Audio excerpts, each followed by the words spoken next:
இதில் திமுக, அதிமுக அல்லது விசிக என்று உரிமை கோருவதிலே எந்த நியாயமும் இல்லை.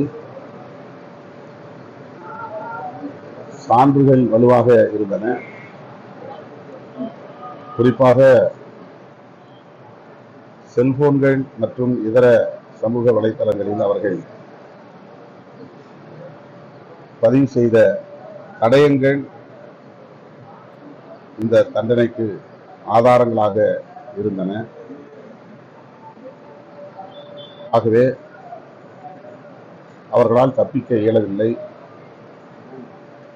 அதிலிருந்து அவர்களால் மீள முடியாத அளவுக்கான ஆதாரங்களை அவர்களே உருவாக்கிவிட்டார்கள் என்பதுதான் உண்மை. ஆக அந்த ஆதாரங்கள் தான் இந்த தண்டனைக்கு மிக முக்கிய வலுவான தடயங்களாக இருந்திருக்கின்றன. இதில் யாரும் உரிமை கோருவதில் அர்த்தமில்லை.